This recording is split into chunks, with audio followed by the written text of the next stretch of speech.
Welcome to the Wild Planet HD channel. Our episode today is about a remarkable and historic herding dog from the plains of France. You might not have heard of them, but trust me, they have a look you will never forget. So let's dive right into the world of the Beauceron. Okay, so it all starts with this amazing nickname. In French, this dog is often called Bas Rouge.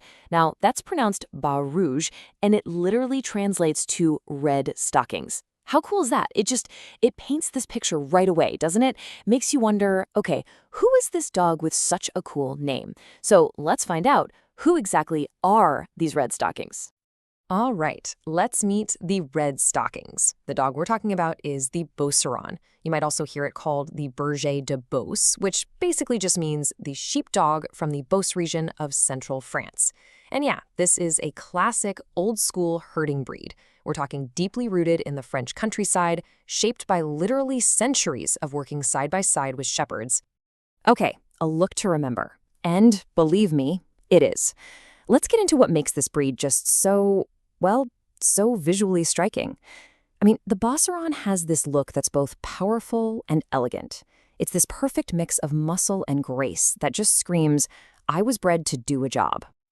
And yeah, this is not a small dog. Just look at these numbers. The males can get up to 28 inches at the shoulder and weigh close to 100 pounds. So we're talking about a seriously powerful animal, built for endurance. And they're totally equipped for the outdoors. They've got this hard, short outer coat and then this really dense, woolly undercoat that gets even thicker in the cold. Just perfect for working in pretty much any weather. So this is where that whole red stockings thing really comes into play. The most common color you'll see is black and tan. And those tan markings on their legs, the French call them rouge équerriel, which means squirrel red. Love that. And you can't miss those signature little dots above their eyes. Then you have the less common pattern, the harlequin, which is this really beautiful mix of gray, black, and tan. Now, the breed standard is super strict here. The coat has to have more black than gray, and absolutely no white is allowed. So some of the other colors you might have seen in the past, like tawny or gray, nope, they're not accepted anymore. But wait, as striking as that coat is, it's not even the most unique thing about the Beauceron, not by a long shot. There's this one particular physical feature that really truly sets this breed apart from pretty much any other dog out there. And it's an absolute non-negotiable requirement for the breed. And here it is, the double dew claw. Okay, so you know how a lot of dogs have that little extra toe kind of higher up on the leg? That's a dew claw. Well, the Beauceron is required to have a double dew claw on each of its back legs. It's not optional. If you're going to show a Beauceron, it absolutely has to have this feature. If it doesn't, it's an immediate disqualification. No exceptions. And get this, they're not just these useless floppy bits of skin. The official standard calls them well-separated thumbs. I mean, how wild is that?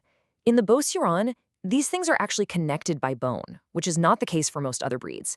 People have even said that some of these dogs can flex each of those extra toes on their own. It is a genuinely weird and totally defining feature of this breed. Okay, so we've talked a lot about their impressive looks, but what about the dog on the inside? What's going on in their head? Well, let me tell you, the mind of a Beauceron is every bit as impressive as its body. This breed really has this fascinating split personality, in the best way possible. With their family, they are known for being super calm, really gentle, but flip that switch, and they're also absolutely fearless, incredibly intelligent, and naturally wary of strangers. This makes them amazing guard dogs, right out of the box, no extra training needed. It's this incredible balance, a loving family dog one minute and a serious, watchful guardian the next.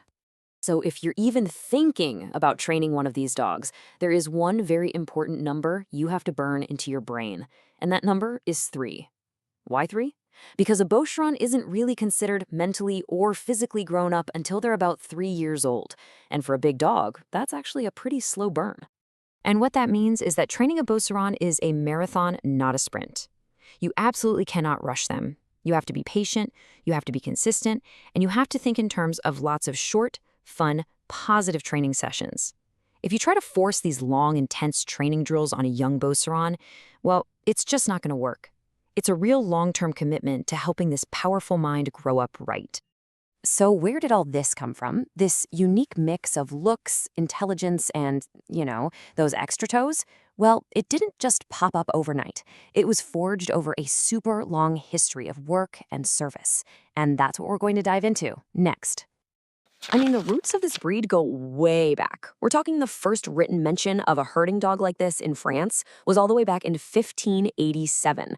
It took until 1809 for it to get its official name, Berger de Beauce. Then, fast forward another 100 years or so to 1911, and that's when the first breed club was started to really protect and standardize these dogs. And their incredible history of service really peaked during World War II, where their smarts and their bravery were put to the test as military dogs. And that legacy, it's still going strong today. I mean, sure, they're still used for their original job, herding sheep and cattle back in France, but the Beauceron skills have taken it way beyond the farm. You'll find them in modern police forces and working as guard dogs. It just goes to show you how versatile this breed really is and how that work ethic has just never gone away. All right, so we've looked at their appearance, their personality, their deep, deep history. So what's the big takeaway? Let's pull it all together and talk about what makes this dog a true living legend. When you boil it all down, the Beauceron is just so much more than a pet. It's this incredible historic herding breed from France, and you'll always be able to pick one out of a lineup because of those red stockings and those wild double dew claws.